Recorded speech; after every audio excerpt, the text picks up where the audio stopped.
Market లో invest చేసి మీ డబ్బులు డబుల్ చేసుకోవాలనుకుంటున్నారా? సుందరరామిరెడ్డి గారి లైవ్ సెమినార్ కి అటెండ్ అవ్వండి.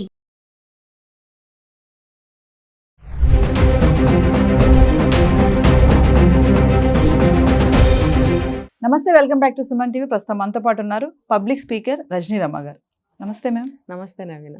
మనం చాలా వీడియోలు చేస్తున్నాం జరిగిన సంఘటనల గురించి. మరి ఇంకొంచెం చూస్తే టీచర్కి స్టూడెంట్కి బాండింగ్ అనేది చాలా విషయాల్లో మనం న్యూస్లో విన్నాం కూడా. టీచర్ స్టూడెంట్ ఈ మధ్య కాలంలో లవ్ అఫేర్ అనడము, కొంచెం ఇల్లీగల్ కాంటాక్ట్స్, అంటే ఆడపిల్లలు కూడా అట్లా టర్న్ అవుతున్నారు. దాని అట్రాక్షన్ అనుకోవచ్చా, మరి ఫీలింగ్సా, అంటే అక్కడ టీచర్ కూడా యంగ్ ఉండడం అనేది. ఈ యూపీలో జరిగిన ఇన్సిడెంట్ ఏంటంటే 9th క్లాస్ అమ్మాయి, అతను ఒక గవర్నమెంట్ టీచరు. మరి ఇద్దరి మధ్యలో జరిగినటువంటి అటాచ్మెంట్ ఎలా జరిగింది, ఆయనకు పెళ్ళయి 3 పిల్లలు కూడా ఉన్నారు. అది చివరికి ఎంతవరకు దారి తీసుకెళ్ళింది అంటే ఒకసారి దాని గురించి మేడం. ఇది ఇప్పుడు టీచర్ని టీచర్ లాగా చూసే రోజులు కావు. అంటే ఇంకొకటి కొంచెం వెనక్కి చెప్తా నేను. 9th క్లాస్ అన్నారు కదా, 9th క్లాస్ 8th క్లాస్ అంటే అప్పుడు కొంచెం హార్మోన్స్ పనిచేయడం మొదలుపెట్టే సమయం, వయసు అది. ఆ వయసులో ఏమవుతుందంటే టీచర్స్ కూడా అందరూ పెద్దవాళ్ళే ఉండాలని ఎక్కడుంది. అప్పుడే అపాయింట్ అయ్యి వచ్చిన వాళ్ళు టీచర్స్ ఉంటారు. అప్పుడు వాళ్ళకి వీళ్ళకి వయసు పెద్దగా 10 ఏళ్ళు తేడా ఉంటుంది. ఉన్నప్పుడు ఆ టీచర్స్కి ఫీలింగ్స్ వస్తాయి.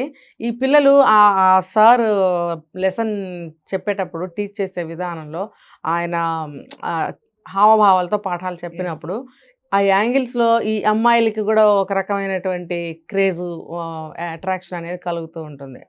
అయితే ఏంటంటే టీచర్స్ అనే అంటే గురుభావంతో ఉన్నట్టయితే అలాంటివి రావు. ఆ గురుభావం ఎలా రావాలి? ఇప్పుడు మాకు చిన్నప్పుడు స్కూళ్ళలో గోడల మీద రాసేవారు ఆచార్య దేవో భవ, లేకపోతే శ్రీ గురుభ్యో నమః, ఇలా అలాంటివి రాసేవారు. టీచర్లను గౌరవించాలి, తల్లిదండ్రులను గౌరవించాలి, ఇలాంటివి రాసేవారు క్యాప్షన్స్. మేము స్కూల్లో క్లాస్ రూమ్లో రాగానే అవన్నీ చూస్తుండేవాళ్ళు. ఇప్పుడు ఆ తర్వాత కాలం నుంచి కొద్దిగా తగ్గిపోయాయి అలాంటివి. ఏదొచ్చినా సరే పిల్లలతో చేయించేవారు ఆ పనులన్నీ, ఆ కట్ చేయించి అంటించడము అలాంటివి. ఇప్పుడు ఆ తర్వాత నుంచి చాలా అన్ని విధాలుగా తగ్గిపోయింది. తగ్గిపోవడం వల్ల ఏంటంటే అలాంటివి కనుమరుగైనాయి. కనుమరుగంటే ఏంటి, కళ్ళ ముందు నుంచి వెళ్ళిపోయినాయి. కళ్ళ ముందు ఉన్నప్పుడు ఏదైనా సరే అది చూస్తాం, చూసినప్పుడు కళ్ళు ఆటోమేటిక్గా చదువుతాయి, చదివినప్పుడు బ్రెయిన్లో ప్రింట్ అవుతాయి, ప్రింట్ అయినప్పుడు మనసులో ముద్ర పడతాయి, మా మనసులో కూడా ఆ భావాలు వస్తాయి. మనసులో ఆ భావం వచ్చినప్పుడు టీచర్ని ఆ దృష్టితో చూస్తాం కదా. ఇప్పుడు కనుమరుగైపోయినాయి కాబట్టి అలాంటి భావాలకి స్థానమే లేదు ఇప్పుడు. అయితే అలా చదువుకుని వచ్చిన మా పిల్లలే కదా ఇప్పుడు పెద్దవాళ్ళందరూ కూడా, ఈ చదువుకుంటున్న పిల్లలందరూ కూడా. మరి అటువంటి పేరెంట్స్ పిల్లలకి ఎందుకు చెప్పటం లేదు? అట్లీస్ట్ ఇంట్లోనన్నా, స్కూల్లో లేకపోతే ఇంట్లోనన్నా అంటించి పెట్టచ్చు కదా, పోనీ 2 మాటలు చెప్పచ్చు కదా. అబ్బాయి అసలు ఏమీ చెప్పట్లేదు. అంటే ఆ రోజుల్లో ఏ విధంగానైనా ఏదన్నా కొద్దిగా బాధలు పడిన వాళ్ళైతే కనుక ఇప్పుడు అవన్నీ మా పిల్లలు పడకూడదు అని ఒక కొత్త పద్ధతిలో పెంచుతున్నారు. అలాంటి పాత చింతకాయలు, పాత నిమ్మకాయలు అంటూ అటువంటి భావాలని తీసి పారేస్తున్నారు. పాత చింతకాయ పచ్చడి అది అని చెప్పి అలా చెప్పడం వల్ల పిల్లలకు కూడా అదే నాటుకుంటుంది. అసలే పిల్లలు అలా మాట్లాడుతున్నారు, తల్లిదండ్రులు అలా మాట్లాడితే ఇంకా వీళ్ళకి ఇంకా భావాలు ఇంకా కరెక్ట్ అనిపిస్తూ ఉంటాయి అన్నమాట.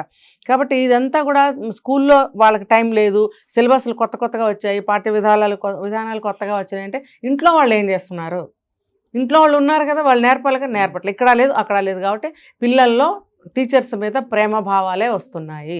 ప్రేమ అని నేను అంటున్నా తప్పది, అట్రాక్షన్స్ అనేవి వస్తున్నాయి.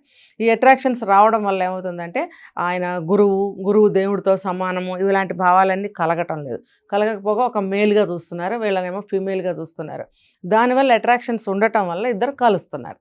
ఇప్పుడు మనం చెప్పుకున్న ఈ దీంట్లో టీచరు 3 పిల్లల తండ్రి అయ్యుండి పిల్లల్ని, భార్యని వేరే దగ్గర ఒక బాధ్యత కోసం వదిలిపెట్టి వచ్చిన మనిషి బాధ్యతని మర్చిపోయి ఆ పిల్ల వ్యామోహంలో పడ్డాడు అని అంటే ఆ పిల్ల స్టెప్ తీసుకుంది, మనకు తెలుస్తుంది, అట్రాక్ట్ చేసింది, రోజు రావడము, ఆయనకి ఏదో ఇవ్వడము.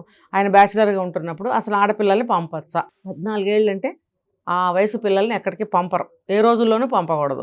మరి ఆ పేరెంట్స్ ఏదో ట్యూషన్ చెప్తున్నారు కదా, ఏదో సేవ, గురు సేవ అనే ఒక భావనలో ఉన్నారు. గురుసేవ అనే భావనలో ఉంటే స్కూల్కి ఎలా పంపాలో అలా పంపాలి, కానీ వీళ్ళ ఇంటికి పర్సనల్గా అలా పంపడం, ఇంట్లో పనులు చేయడం, బట్టలు ఉతకడం, ఇల్లు ఊడడం, గిన్నెలు కడగడం, ఆయనకి వంట చేయటం, తనే అక్కడ వంట చేసి పెట్టడం, లేకపోతే ఇంటి దగ్గర నుంచి తీసుకెళ్ళడం, ఇంకా గోరుముద్దలు తినిపించిందేమో మనకు తెలియదు. ఇవన్నీ కొద్ది రోజులు ఆ టీచర్ అనే అతను కంట్రోల్లో ఉన్నా ఒకరోజు ఏం చేసింది, బీభత్సంగా తల్లిదండ్రులు ఇంట్లో లేని సమయంలో ఈ అబ్బాయి ఇంటికి వచ్చి ఆ అబ్బాయి బయటికి వెళ్ళాడో మరి రూమ్లో ఉన్నాడో మనకు తెలియదు. ఈ ఇంకో రూమ్లోకి వెళ్ళి బట్టలన్నీ విప్పదీసుకుని అక్కడ కూర్చుని ఉండటం వల్ల ఇతను చూశాడు. చూస్తే ఏమవుతుంది, ఏమవ్వాలో అది అయింది. అది అయినప్పుడు ఆ తర్వాత ఏమవుతుంది, మొదలవుతాయి ఇంకా రోజువారీ కథలు మొదలవుతాయి. మొదలైనప్పుడు వాళ్ళకి అలవాటు అయిపోయింది. ఎవరు చూసి ఏ అబ్జెక్షన్ చేసినా కూడా వీళ్ళు లెక్క చేయలేదు. ఈ రకంగా చేయడం ఎలా ఉందంటే ఇది అసలు దీనికి అసలు చెప్పడానికి భాష్యం సరిపోవట్లేదు, అసలు మైండ్ పోతుందన్నమాట.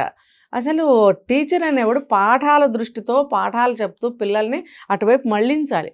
ఒక భావి భారత పౌరులుగా ఒక మంచి యూత్ని తయారు చేయటం అనేది టీచర్ల బాధ్యత. ఒక స్టూడెంటు ఈ రకంగా సమాజపరంగా అతని నడవడికని టీచర్ని బట్టి మనం గుర్తించగలుగుతాం.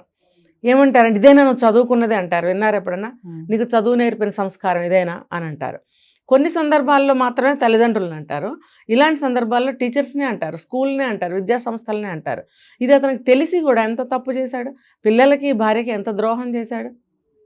అందుకని అమ్మాయిలు ఈ రోజుల్లో అమ్మాయిలంటే అమ్మాయిల తల్లిదండ్రులకి కోపం వస్తుంది. మొన్న రీసెంట్గా కోర్టు మూవీ చూసాము. అందులో కూడా ఆ అమ్మాయి కదా అబ్బాయిని టెంప్ట్ చేసి రెచ్చగొట్టి లాగి చివరికి జైలు పాలు చేసింది. చాలా పెద్ద గొడవ జరిగింది. ఎందుకు అమ్మాయిలు ఇలా ఉంటున్నారు? తల్లిదండ్రులు జాగ్రత్త తీసుకోండి. ఇప్పుడు ఈ కేసులో ఏమైంది, చివరికి ఊరు వాడ అందరూ ఏకమై అల్లరి గగ్గోలు పెడితే అమ్మాయికి అబార్షన్స్ కూడా అయితే గోలగోల చేస్తే ఆ టీచర్ భార్య వచ్చి అల్లరి చేసి కేసు పెట్టి గొడవ చేసి బయటకు లాగితే ఇద్దరు పారిపోయి ఎక్కడో ఆత్మహత్య చేసేసుకున్నారు. ఇద్దరు చనిపోయారు. సరే, ఆ పిల్ల చనిపోయిందంటే ఇంకా పెళ్ళి జీవితం ఏమీ లేదనుకుందాము. ఇతను 3 బిడ్డల తండ్రిని కోల్పోయారు. ఆ అమ్మాయి భర్తను కోల్పోయింది. ఇంటి పెద్దని కోల్పోయారు. ఇంటి యొక్క మూలస్తంభమే కదా. వీళ్ళకి కావాల్సిన అవసరాలు, వీళ్ళ భవిష్యత్తులు అన్నీ అతని చేతిలో ఉన్నాయి. ఉన్నప్పుడు అతనంతా గుడ్డి పని చేశాడు ఒక పిల్ల కోసం.